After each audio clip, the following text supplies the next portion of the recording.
ஓம் நமச்சிவாய. திருச்சிற்றம்பலம். சிவாய நமக, சிவசிவாய நமக. என் அன்பு குழந்தையே, நான் உன்னிடம் ஒரு முக்கியமான செய்தியை சொல்ல வேண்டும் என்பதற்காக காலையிலிருந்து காத்திருக்கின்றேன். நீ கேட்கும் வரை நான் காத்து கொண்டே இருப்பேன். ஒரே ஒரு முறை கேள். இந்த நொடியே உன்னுடைய கஷ்டமானது தீரப்போகிறது கண்மணி. உனக்காக உன் சிவனப்பான் உனக்காக காத்திருக்கின்றேன்.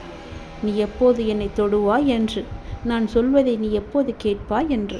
உன்னால் இல்லை என்று சொல்ல முடியாத அளவுக்கு எல்லாமே உன்னை தேடி தானாக வரும். அகண்ட பிரார்த்தனையை நீங்கள் மேற்கொண்டு பாருங்கள். சக மனித உயிர்களின் துன்பத் துயரங்களை காணும்போது இறைவனிடம் அவர்கள் நலம் வாழ மன்றாடி பிரார்த்தனை செய்யுங்கள். இது உங்களின் துயரத்தை நீங்கள் இறையிடம் கூறாமலேயே போக்கக்கூடிய நல்வழியை அமைத்து தரும். நம்மிடம் உள்ளதை, நம்மால் முடிந்ததை செய்வது. மற்றவர்கள் நன்றாக இருக்க வேண்டும் என்ற எண்ணம் படைத்தவன் மட்டுமே புண்ணியத்தை செய்ய வேண்டும் என்று நினைப்பான். அப்படிப்பட்ட நல்ல மனம் ஒன்றே போதும் புண்ணியம் செய்வதற்கு. ஆம், புண்ணியம் செய்ய மனம் வேண்டுமே தவிர பணம் தேவையில்லை. உங்கள் மனம் நல்லதையே நினைக்கட்டும், அதுவும் மற்றவர்களுக்காக இருக்கட்டும். இதுதான் புண்ணியம். மற்றவர்களின் துக்கங்களை உங்களது என்று எண்ணி வருந்தி பாருங்கள். உங்களுக்கு கிடைக்காவிட்டாலும் பரவாயில்லை, மற்றவர்களுக்காவது கிடைக்கட்டும் என்று வேண்டிக் கொள்ளுங்கள். மனமுருக வேண்டிக் கொள்ளுங்கள், மனதார வேண்டிக் கொள்ளுங்கள்.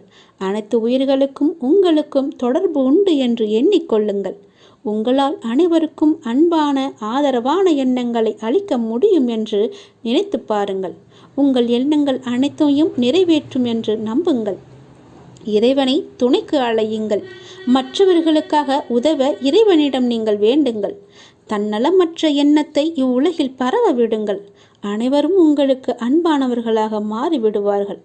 உங்கள் உள்ளம் மகிழ்ச்சியாகிவிடும். அனைவரும் நிம்மதியாக வாழ்வார்கள். அந்த மகா புண்ணியம் உங்களை மட்டுமே வந்து சேரும். இந்த புண்ணிய செயலுக்கு நீங்கள் செலவு செய்தது என்ன? பிரார்த்தனை மட்டுமே, வேறு ஒன்றுமே கிடையாதே. ஒரு பைசா கூட நீங்கள் செலவு செய்யவில்லை. எங்கும் அலையவும் இல்லை. யாரிடமும் கோபமும் கொள்ளவில்லை, பொய்யும் கூறவில்லை. யாரிடமும் எதற்காகவும் நீங்கள் கையேந்தவும் இல்லை. யாரும் உங்களை குறை கூறப் போவதும் இல்லை. எதையும் நீங்கள் இழக்கப் போவதும் இல்லை. எதையும் இழக்காமல் நீங்கள் புண்ணியத்தை மட்டுமே சம்பாதித்திருக்கிறீர்கள். சரி, இதை எப்படி நாம் செயல் வடிவத்திற்கு கொண்டு வருவது என்பதை பார்ப்போமா? இதை செயல் வடிவத்திற்கு கொண்டு வருவது மிக மிக எளிது. தினமும் ஏதேனும் ஒரு நேரத்தில் யாராவது ஒருவர் நன்றாக இருக்க வேண்டும் என்று எண்ணி பழகி கொள்ளுங்கள். இதற்காக நேரம் காலம் எல்லாம் பார்க்க தேவையில்லை. எந்த நேரத்திலும் யாருக்காகவும் எண்ணிக்கொள்ளலாம். ஆரம்பத்தில் சொந்த பந்தங்களுக்காக வேண்டிக் கொள்ளுங்கள். நாளடைவில் கண்ணில் படும் அனைவருக்காகவும் வேண்டிக் கொள்வீர்கள். நாட்கள் செல்ல செல்ல நீங்கள் கேள்விப்பட்டவர்களுக்காகவும் அவர்கள் நல்ல முறையில் வாழவும் நீங்கள் எண்ண துவங்குவீர்கள். நீங்கள் வேண்டிக் கொள்ளும் நபர் பற்றி கவலைப்படாதீர்கள். அவர் எவ்வளவு மோசமானவராக இருந்தாலும் அவர் நல்ல முறையில் வாழ வேண்டும் என்று நீங்கள் வேண்டிக் கொள்ளுங்கள். ஒரு ஆம்புலன்ஸ் வண்டி சத்தம் கேட்கும் போதெல்லாம் அதில் பயணம் செய்பவர் நல்ல முறையில் குணமடைய இறைவனை வேண்டிக் கொள்ளுங்கள். யாரோ ஒருவர் விபத்தில் அடிபட்டு விட்டார் என்று கேள்விப்பட்டால் அவர் உடல் நலம் பெற எண்ணிக்கொள்ளுங்கள். மனிதர்கள் மட்டுமல்ல, அனைத்து உயிர்களிடமும் இந்த செயலை நீங்கள் செய்யுங்கள். தெருவோரம் ஒரு மரம் வெட்டப்பட்டிருந்தால் அதற்காகவும் நீங்கள் எண்ணிக்கொள்ளுங்கள். அந்த மரத்தை வெட்டியவர் மேலும் சில மரங்களை நடட்டும் என்று வேண்டிக் கொள்ளுங்கள். வெட்டப்பட்ட மரம் மற்றவர்களின் வாழ்வாதாரத்திற்கு உதவட்டும் என்று எண்ணிக்கொள்ளுங்கள். உலகத்தில் உள்ள அனைவரும் நன்றாக இருக்கட்டும் என்று ஒற்றை வரியிலே முடித்து கொள்ளாதீர்கள். ஒவ்வொருவரையும் நினைவில் வைத்து தனிப்பட்ட முறையில் அவர்களுக்காக நீங்கள் நன்மைக்காக வேண்டிக் கொள்ளுங்கள். இதுபோல் அகண்ட பிரார்த்தனையை மேற்கொள்ளுங்கள். மிக பெரிய புண்ணியம் உங்களை வந்து சேரும். இப்படியெல்லாம் செய்ய முடியுமா கேட்டால் நிச்சயமாகவே செய்ய முடியும். இந்த எண்ணங்களுக்காக நீங்கள் பணமாக செலவு செய்ய வேண்டியது எதுவுமே கிடையாது. ஆனால் இதன் மூலம் கிடைப்பதோ மிக பெரிய புண்ணியம். எனவே புண்ணியம் செய்ய எதுவும் பணம் ஏதும் தேவையில்லை. நல்ல எண்ணங்களுடன் கூடிய நல்ல செயல்கள் மட்டும் இருந்தால் போதும். நல்ல மனம் இருந்தால் போதும். எல்லாமே உங்களை தேடி தானாகவே வரும். அந்த இறைவனே உனக்குள்ளே குடியேறி விடுவார். பிறகு என்ன? நீதான் கடவுள். நாம் கடவுளிடம் எது வேண்டுமானாலும் அவர் அமைதியாக இருப்பதற்கு காரணம் இருக்கும். நீங்கள் கடவுளிடம் பேசுவதை மட்டும் நிறுத்தி விடாதீர்கள். இறைவனிடம் நீங்கள் பேசுங்கள். இறைவனிடம் பேசும் வார்த்தைகள் மிகவுமே வலிமையானவை. இறைவனிடம் திரும்ப திரும்ப ஒரு விஷயத்தையே சொல்லும்போது அது கண்டிப்பாக நிறைவேறியே தீரும். இறைவனிடம் நீங்கள் கேட்கும் ஒவ்வொன்றையும் அவர்கள் கவனித்து கொண்டு தான் இருக்கிறார். உங்கள் பிரார்த்தனைகள் கண்டிப்பாக ஒரு நாள் நிறைவேற்றப்படும். அவருடன் பேசுவதை மட்டும் நிறுத்தி விடாதீர்கள். ஒரு விஷயம் நமக்கு நடக்க வேண்டும் என்றால் இறைவனிடம் முறையிட்டு கொண்டே இருங்கள். இது நடந்தே ஆக வேண்டும், இதை சரி செய்யுங்கள் அப்பா என்று சொல்லிக் கொண்டே இருங்கள். நிச்சயமாகவே அவர் உங்கள் பிரார்த்தனையை நிறைவேற்றி தருவார். நம்பிக்கையோடு இருங்கள். அவர் தருவார் என்ற நம்பிக்கையோடு இருங்கள். நம்பிக்கை இருந்தால் அந்த வானமும் நமக்கு வசப்படும். இந்த பிரபஞ்சத்தையே ஆளும் மிகப்பெரிய சக்தி உங்களது தேவைகளையும் கண்டிப்பாக நிறைவேற்றும். இறைவனால் நிறைவேற்ற முடியாத அளவிற்கு பெரிய பிரார்த்தனைகள் எதுவுமே கிடையாது. அவர்தான் அந்த பிரச்சனையை உருவாக்கியவருக்கு பிரச்சனையை தீர்க்க தெரியாதா? உங்களுக்கு தேவையானதை கண்டிப்பாக அவர் வழங்கி கொண்டே இருப்பார். அதை யாராலும் தடுக்க முடியாது. இதுவரை இறைவன் கொடுத்ததற்கு இனி கொடுக்க போவதற்கும் என அனைத்துக்குமே நீங்கள் நன்றி சொல்ல வேண்டும். நன்றி சொல்ல மறவாதீர்கள். உங்களை கைப்பிடித்து வழி நடத்தி கொண்டிருக்கும் சக்தியை முழுமையாக நம்புங்கள். நீங்கள் ஒருவர் மீது நம்பிக்கை வைத்திருக்கிறீர்களோ அது முழுமையான தூய மனதுடன் கூடிய நம்பிக்கையாக இருக்க வேண்டும். எது செய்தாலும் அசைக்க முடியாத நம்பிக்கையாக இருக்க வேண்டும். அப்போதுதான் அவருடைய முழுமையான லீலைகள் நமக்கு தெரிய வரும். என்றுமே அது உங்களை கைவிடாது. உங்களுக்கு வேண்டியது அனைத்தும் வாரி வழங்கும். உங்களுக்கு வேண்டிய அனைத்தையும் பெற்று நீங்களும் உங்களை சார்ந்த அனைவரும் மகிழ்ச்சியோடு வாழ்வீர்கள். அதற்கு அவரே துணையாகவும் இருப்பார். நீங்கள் செய்ய வேண்டியது எல்லாம் அவரிடம் நீங்கள் தினமும் பேசிக்கொண்டே இருப்பது மட்டும்தான். என்ன அப்பா, எப்படி இருக்கிறீர்கள் என்று ஆரம்பித்து எல்லாவற்றையுமே பேசுங்கள். எல்லாவற்றிற்கும் அவர் நிச்சயம் பதில் தருவார். ஆனால் அந்த பதிலுக்கு நீங்கள் கொஞ்சம் காலம் காத்திருக்க வேண்டும்.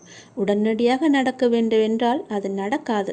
சிறிது காலம் பொறுமையாகத்தான் இருக்க வேண்டும். இப்போது நீங்கள் செய்ய வேண்டிய மிக முக்கியமான காரியம் என்னவென்றால், உங்களுக்கான காரியங்கள் நிறைவேறப் போகும் இந்த நாட்களில் மிக பொறுமையாக இருப்பதுதான். நீங்கள் பொறுமையுடனும் நம்பிக்கையோடும் இருப்பதுதான் அவருக்கு நீங்கள் செய்யும் வழிபாடு, தொண்டு என்று கூட வைத்துக் கொள்ளலாம். அவர் உங்களிடம் வேறு எதுவுமே கேட்கவில்லை. நான் உங்களுக்கு செய்து தருகிறேன், அதற்கு பதிலாக நீங்கள் என் மீது நம்பிக்கையும் பொறுமையாக இருங்கள் என்று சொல்கிறார். நான் உன் அருகாமையிலேயே எப்பொழுதும் இருக்கின்றேன். உன்னை பார்த்து கொண்டு தான் இருக்கிறேன். உனக்கு என்ன நடக்கிறது? உன்னுடைய பிரச்சனை என்ன? நீ மகிழ்ச்சியாக இருக்கிறாயா இல்லை துன்பக்கடலில் சிக்கி கொண்டு இருக்கிறாயா என்று எல்லாமேவற்றையுமே நான் பார்த்து கொண்டு தான் இருக்கிறேன். நீ எதை பற்றியுமே கவலைப்படாதே. நான் உன்னுடனேயே இருக்கிறேன். தாளிடப்பட்ட கதவுகள் என்னை தடுத்து விட முடியாது. நீர் எங்கு இருந்தாலும் என் நினைவில் வைத்துக்கொள். என் நாமத்தை உச்சரி. உமக்கானதை நீ நிச்சயம் கிடைக்கப் பெறுவாய். இது எனது சத்திய வாக்கு. என் வார்த்தைகள் மீது நம்பிக்கை வைத்து நீ செயல்பட்டு கொண்டு இருக்கிறாய் அல்லவா? பிறகு எதற்காக நீ கவலைப்படுகிறாய்? என்றும் என்றென்றும் உங்களோடு நான் இருந்து கொண்டே இருப்பேன். இப்பொழுது இந்த நொடி நான் உன்னுடன் தான் இருக்கிறேன். நீ எங்கு வேண்டுமானாலும் பார். என் ரூபத்தை நீ காணலாம். உனக்கு நல்லது நடந்து கொண்டே இருக்கப் போகிறது. எனது அருளும் ஆசையில் யாரும் ஒன்றுதான். எனது பக்தர்களை பிரித்து பார்க்காதவன் நான். நம்பிக்கை பொறுமையுடன் அமைதி காத்து கொண்டிரு. என் பக்தனுக்கு எல்லாமே சாத்தியமாகும். நல்லதே நடக்கும்.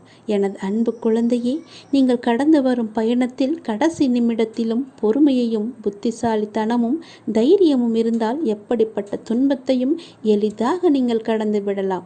காலச்சக்கரமானது சுழன்று கொண்டே இருக்கிறது. ஒவ்வொரு திருப்பத்திலும் வாழ்க்கையின் போக்கை மாற்றுகிறது.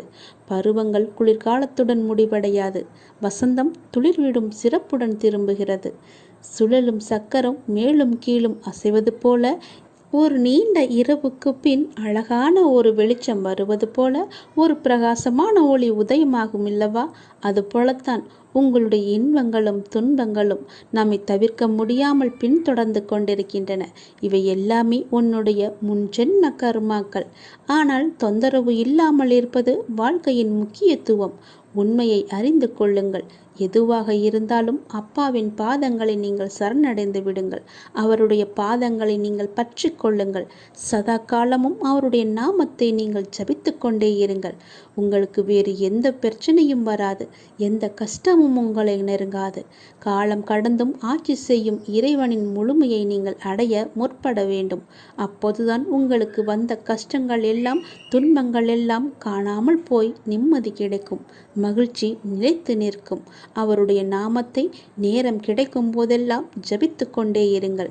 உன்னுடைய முன் ஜென்ம கர்மாக்களை எல்லாம் அழிப்பதற்கு என்னுடைய நாமம் ஒன்றே, என்னுடைய திருநாமம் ஒன்றே உனக்கு சிறப்பான மருந்தாக இருக்கும்.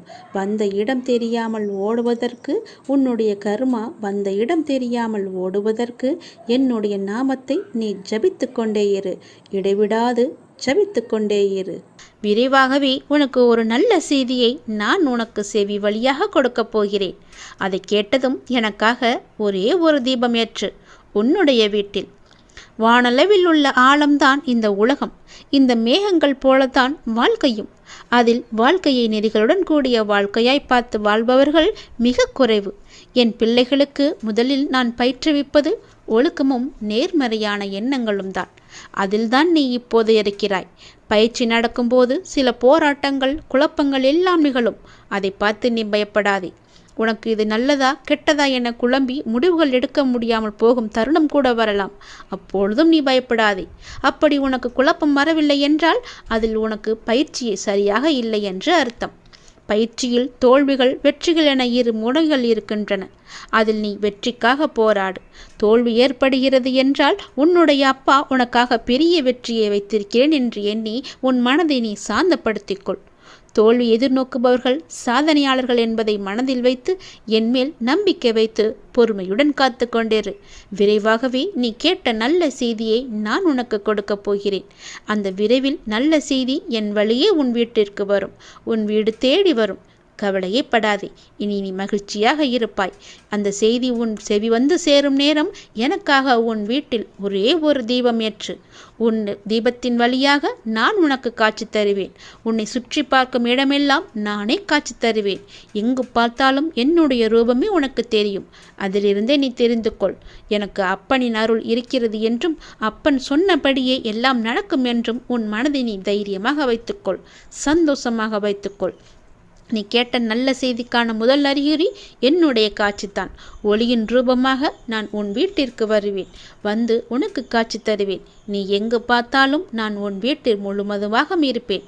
அப்பொழுது தெரிந்து கொள்ளலாம். நான் கேட்ட நல்ல செய்தியை கொடுக்க என் அப்பா தயாராக இருக்கிறார். அதை பெறுவதற்கு நான் தயாராக இருக்க வேண்டும் என்ற ஆர்வத்தோடு இரு. மகிழ்ச்சியோடு இரு. எல்லாம் எனக்கு தெரியும். நான் பார்த்து கொள்கிறேன். உனக்கானது உன்னிடத்தில் விரைவாகவே வந்து சேரும். அந்த செய்தி வந்து சேரும் நேரம் அதை மட்டும் மறந்து விடாதே. ஒரே ஒரு தீபம் ஏற்று. அப்பிறகு பார் உன் வாழ்வு எப்படி இருக்கும் என்று. மிக மகிழ்ச்சியாக, ஒளிமயமாக உன் வாழ்வும் இனிக்கும், உன் வீடும் ஜொலிக்கும். இந்த உலகமானது எப்படி வேண்டுமானாலும் மாறலாம். மனிதனாகனவன் எப்படி வேண்டுமானாலும் மாறலாம். எந்த நொடி வேண்டுமானாலும் மாறலாம். உங்கள் மீது நீங்கள் நம்பிக்கை வையுங்கள். வாழ்க்கை எந்த நொடியிலும் மாறும். மனிதர்களிடம் நீங்கள் கவனமாக இருங்கள். எப்போது மாறுவார்கள் என்று யாருக்கும் தெரியாது. நம்மை நாமே பெரிதாக எண்ணிக்கொண்டு அகந்தை கொள்வது கூடாது. சாதாரணமானவர்களாக நம்மை கருதும் போதுதான் நம்மிடம் கருணையும் பணிவும் நல்ல சிந்தனையும் வெளிப்படத் தொடங்கும். எல்லா ஆற்றல்களும் மனிதனுக்கு இயல்பிலேயே இருக்கின்றன. ஆன்மீகத்தின் உதவியால் தடைகளை போக்கி நாம் நிறைநிலையை அடைய வேண்டும். ஆன்மீகத்தின் உதவியால் தீயவர்கள் கூட மகானாக முடியும். இந்த உலகம் இறைவனுக்கு சொந்தமானது. உலக பொருட்களிலெல்லாம் அவரே இருக்கின்றார். இந்த கோணத்தில் பார்க்க தொடங்கிவிட்டால் நம் மனம் உயர்வு பெறும். இங்கொன்றும் அங்கொன்றுமாக நுனிப்புள் மேய்வது போல ஒருபோதும் மேயக்கூடாது. வெற்றி பெறவும் முடியாது நம்மால். எல்லாவற்றையுமே முழுமையாக ஆராய்ந்து அதிலேயே ஈடுபட வேண்டும். கன நேரம் இன்பமாக ஏதோ ஒன்று கிடைக்கலாம். ஆனால் அத்துடன் எல்லாம் முடிந்துவிடும். நம்முடைய இன்பமானது தொடர்ந்து நிலைத்து இருக்கும்படி செய்ய வேண்டும். ஒவ்வொரு நேர்மையான செயலும் அதற்குரிய வெகுமதி தர காத்து கொண்டிருக்கிறது. உணர்ச்சி வசப்பட்டால் முடிவெடுக்க முடியாமல் தடுமாற நேரிடும். உணர்ச்சி வசப்பட்டால் எல்லாமே ஒரு நொடியிலே மாறிவிடும். அதனால் எது செய்தாலும் பொறுமையாக நிதானமாக யோசித்து செய்யுங்கள். கடந்ததை பற்றி வருந்தவோ வருவது பற்றி கற்பனை செய்யவோ வேண்டாம். முயற்சிக்குரிய பலன் ஒருவனுக்கு நிச்சயம் கிடைத்தே தீரும். எதை கண்டுமே நீங்கள் எரிச்சல் படாதீர்கள். எல்லாவற்றையுமே நீங்கள் ஒரு அனுபவ பாடமாக எடுத்துக்கொள்ளுங்கள். நமக்கு எது நடந்தாலும் இது ஒரு அனுபவம் என்று எண்ணிக்கொள்ளுங்கள். மனசாட்சிக்கு கட்டுப்பட்டு நடந்தால் உங்களுடைய வாழ்வு நலம் பெறும். மனம் என்பது கடவுளின் கையில் ஒரு கருவியாக இருக்க வேண்டும். கடவுள் விரும்பும் வழிபாடு உழைப்பு ஒன்றுதான். அவருடைய விருப்பத்தை நாம் பூர்த்தி செய்ய வேண்டும். கடவுள் நம்பிக்கை ஒன்றே மனிதனுக்கு உண்மையான உதவி. கடவுளின் விருப்பப்படி நடக்கட்டும் என எல்லாவற்றையுமே விட்டுவிடுங்கள். உங்கள் தலைகளில் நீங்கள் பாரத்தை ஏற்றிக்கொள்ளாதீர்கள். உங்களுக்கு இன்று நடப்பது எல்லாமே அவருடைய விருப்பப்படிதான் நடக்கின்றது. அவர் விரும்பாமல் எதுவும் உங்களுக்கு நடக்காது. அதனால் அவர் விருப்பப்படி வருவதை அவருடைய போக்கிலேயே விட்டுவிடுங்கள். கடவுளிடம் எல்லாம் நன்றாக இருக்க வேண்டும் என்று பிரார்த்தனை செய்யுங்கள். எல்லாம் உங்கள் இஷ்டப்படியே நடக்கட்டும் என்று அவரிடம் விட்டுவிடுங்கள். நீங்கள் எது செய்தாலும் எனக்கு நன்மையாக மட்டும்தான் இருக்கும் என்று அவர் மீது நீங்கள் நம்பிக்கை கொள்ளுங்கள். மற்ற எல்லாவற்றையும் அவரே பார்த்து கொள்வார். நீங்கள் பயமின்றி நிம்மதியாக கவலைப்படாமல் சந்தோஷமாகவே இருக்கலாம். உனக்கு உள்ள பிரச்சனைகளை பற்றி எனக்கு தெரியாது என்று நினைத்து கொண்டிருக்கிறாய். உன்னுடைய பிரச்சனை என்ன, எப்படி வந்தது, எதனால் வந்தது என எல்லாமே எனக்கு தெரியும். உன் பிரச்சனைகளை நினைத்து நினைத்து உன் வாழ்நாளில் இருக்கும் நிம்மதியை இழந்து நீ தவித்து கொண்டிருக்கிறாய். உன் மனதை ரணப்படுத்தி கொண்டு எரிச்சல் பட்டு வாழ்க்கையையே ரணமாக்கி வைத்திருக்கிறாய். அதை எப்படி சரி செய்வது என்று தெரியாமல் இருண்ட காட்டில் நுழைந்தது போல திக்கிட்டு இருக்கிறாய். இதனால் வாழும் வாழ்க்கையே உனக்கு நரகமாக தோன்றுகிறது. ஒரு விஷயம் உனக்கு பிடிக்கவில்லை என்றால் அதை நீ விட்டுவிடு. விரும்பாமல் ஏற்றுக்கொள்வது சரியல்ல. உனக்கு நீயே செய்யும் தீமை. உனக்கு நீயே வேஷம் போடுகிறாய் என்ற அர்த்தம். உனக்கு அது நிம்மதி தராது. மற்றவர்களுக்கும் நிம்மதி இல்லாத சூழலை உருவாக்கும். அதை விட்டு நகன்று விடுவதுதான் சிறந்தது உனக்கு. அமைதியாய் போவதில் தவறு இல்லை. ஆனால் அந்த அமைதியை ஏற்க முடியாமல் சில பேர் இருப்பார்கள். காரணம், உன்னிடம் பேசி பழகிவிட்டார்கள். அவர்களுக்கு அது ஏற்றுக்கொள்ளக்கூடியதாக இருக்காது. அவர்கள் செய்யும் சில விஷயங்கள் வருத்தத்தை ஏற்படுத்தியது என்றால் மனம் வருந்தாமல் அமைதியாக நீ விலகிவிடு. அவர்களுக்கு நீ விட்டு சென்றதாக தோன்றும். உண்மையான காரணத்தை அவர்களுக்கு நீ உணர்த்த வேண்டுமென்று அழையாதே. உன்னை புரிந்தவர்களாக இருந்தால் அது அவர்களுக்கு தெரியும். அவர்கள் செய்த தவறு என்ன, எதற்காக நீ அமைதியாக இருக்கிறாய் என்று. இதையெல்லாம் ஒரு விஷயமாக எடுத்துக்கொண்டு நீ கலங்காதே. அதை மற்றவர்களிடம் கோபமாய் வெளிப்படுத்துகிறாய். அப்படி அவர்கள் என்ன செய்தார்கள்? கோபத்தையும் எரிச்சலையும் விடு. உன்னை காயப்படுத்தினது நியாயமில்லைதான். அதற்காக அந்த கோபத்தை மற்றவர்களிடம் காண்பிப்பது மிகவும் தவறு. நிம்மதியுடனும் சந்தோஷத்துடனும் வாழ அதற்கான எல்லா முயற்சியிலும் உன்னை நான் ஈடுபடுத்தி செய்ய வைப்பேன். நானே துணை நின்று உன்னை காப்பேன். நீங்கள் வாழ பிறந்திருக்கிறீர்கள். வாழ்வை அனுபவித்து வாழ வேண்டும். அதற்கு தடையாக உள்ள கஷ்டங்களையும் பிரச்சனைகளையும் வேறு விதமான சூழல்களையும் நீக்கி எல்லாவற்றிலும் சம்பூர்ணமாக வாழ வேண்டும் என்பதே இந்த அப்பாவின் விருப்பம். அப்பாவின் விருப்பம் உங்கள் வாழ்க்கையில் நடைமுறைக்கு வர வேண்டும் என்றால் அப்பா உங்கள் மனதில் இருக்க வேண்டும். அப்பா என் மனதில் இருப்பதை எப்படி அறிந்து கொள்வது என நீ கேட்கலாம். எந்த மனதில் அமைதியும் சாந்தமும் நிலவுகிறதோ, எந்த மனம் எப்போதும் அன்பினால் நெகிழ்கிறதோ, எந்த மனம் எப்பொழுதும் பொறுமை காக்கின்றதோ, எந்த மனம் அனைத்தையும் சகித்து கொண்டு போகிறதோ அந்த மனதில்தான் அப்பா முழுமையாக இருக்கிறார். சில நேரங்களில் கஷ்டம் கலங்கச் செய்யும், வேதனை திகைக்க வைக்கும், பிரச்சனைகள் மூழ்கடிப்பது போல தெரியும். ஆனால் திகைக்கக்கூடாது. எதையும் முன்ஜென்மத்து வினை என எடுத்துக்கொண்டு இனி வரும் நாட்களில் நாம் நன்றாக இருப்பதற்காக இந்த நிலையை அப்பா தருகிறார் என ஏற்றுக்கொள்ள வேண்டும். மனநிலை மற்றும் மாறுதல்களுக்கு மௌன சாட்சியாக இருப்பவன் இறைவன். அப்பா எனக்கு எதையும் செய்யவில்லை என கதறி அழுத நாட்கள் உண்டு. அழுத நாட்கள் எல்லாமே முடிந்து போகும். ஆனந்தமான காலம் உங்களுக்காக காத்திருக்கிறது. மரம் இலைகளை உதிர்க்க ஆரம்பித்து மொட்டையாகி நின்றால் மரம் பட்டுவிட்டது என நாம் கதறுவது கிடையாதே. இது இலையுதிர் காலம், இனி வசந்த காலம் வரும் என்பதை நினைத்து நாம் காத்திருப்போம் இல்லையா? அப்படியேதான் உங்களுடைய வாழ்க்கையும். இந்த துன்ப நாட்கள் எல்லாமே முடிவுக்கு வரும். முடிவுக்கு வந்து உங்களுக்கு இன்பம் சேரப்போகிறது. அன்றைக்கு நீங்கள் தகுதியாக இருப்பதற்கு இந்த கஷ்டம் என்ற பயிற்சி உங்களுக்கு அளிக்கப்படுகிறது. அப்பா எப்படி முழுமையானவரோ அப்படியே நீங்கள் முழுமையான தன்மை உடையவர்கள். அவரே முழுமையை நோக்கி உங்களை அழைத்து செல்வார். எதை பற்றியுமே நீ கவலைப்படாதே. உன்னோடு நான் எப்போதுமே இருப்பேன். உன் பிரச்சனைகளை நான் தீர்த்து வைக்கிறேன். எதை பற்றியுமே நீ கவலைப்பட்டு கொண்டே உன்னுடைய வாழ்வை நீ இழந்து விடாதே.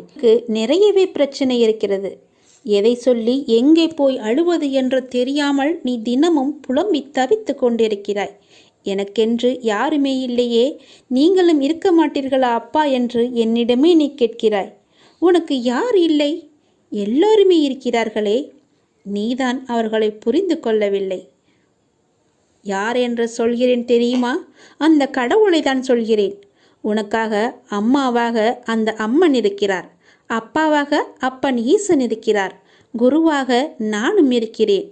உனக்காக எல்லோருமே இருக்கும்போது, உனக்காக அந்த கடவுள்களே இருக்கும்போது நீ ஏன் எனக்கு யாருமே இல்லை என்று சொல்கிறாய்? உன் கவலையை போக்க அந்த படைத்த இறைவன் எங்களுக்கு தெரியாதா? உன் பிரச்சனை என்ன என்பது எங்களுக்கு தெரியாதா?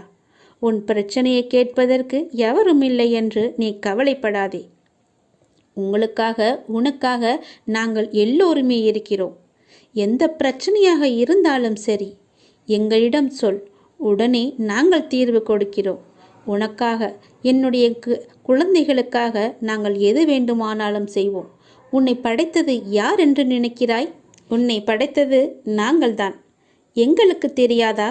நீ எங்கு, எப்போது, எப்படி பிறக்க வேண்டும், யார் வயிற்றில் பிறக்க வேண்டும், யார் உனக்கு அப்பாவாகவும் அம்மாவாகவும் இருக்க வேண்டும் என்று எங்களுக்கு தெரிந்துதான் நான் உன்னை படைத்தேன். நாங்கள் உங்களுக்கு செய்வது எல்லாமே நன்மையாகத்தான் இருக்கும். அதனால்தான் இவர்களுக்கு உன்னை பிள்ளையாக படைத்தேன்.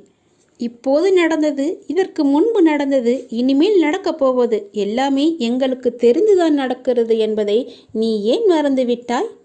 உன்னுடைய கவலைகளை பற்றி எங்களுக்கு தெரியாதா? உன்னுடைய பிரச்சனைகள் எல்லாமே தீரும் நேரத்தை நீ நெருங்கிவிட்டாய். நீ இதுவரை அனுபவித்தது பூர்வ ஜென்ம, முந்தைய ஜென்ம கர்மாவின் பலன்தான். மிச்சம் இருந்தது, அது இப்போது முழுவதுமாகவே தீர்ந்துவிட்டது. இன்னும் நான் உனக்கு நிறையவே கொடுக்கப் போகிறோம். அதை பெறுவதற்கு நீ தயாராக இரு. என்ன கஷ்டத்தை கொடுக்கப் போகிறீர்களா என்று தானே நீ கேட்கிறாய்? அவ்வளவு சோதனைகளை நீ தாங்கி இருக்கிறாய். அவ்வளவு பிரச்சனைகளை நீ பார்த்து இருக்கிறாய். கவலைப்படாதே. இனி வருவது உனக்கு பிரச்சனை அல்ல, உனக்கு கவலையும் அல்ல, உனக்கு சந்தோஷம்தான். உன்னுடைய பிரச்சனைகள் எல்லாமே முடிந்து விட்டது. அதற்கு தீர்வும் நீ கண்டுவிட்டாய். இனி நடக்கப் போவது எல்லாமே உனக்கு ஜெயமாகவே இருக்கும், சந்தோஷமாகவே இருக்கும். நீ கேட்டது அனைத்துமே உங்களுக்கு கிடைக்கும். நீ எதிர்பார்த்தபடியே உன்னுடைய வாழ்க்கை நிச்சயமாகவே அமையும். என் வார்த்தையை நம்பு. உன்னை நான் படைத்தேன்.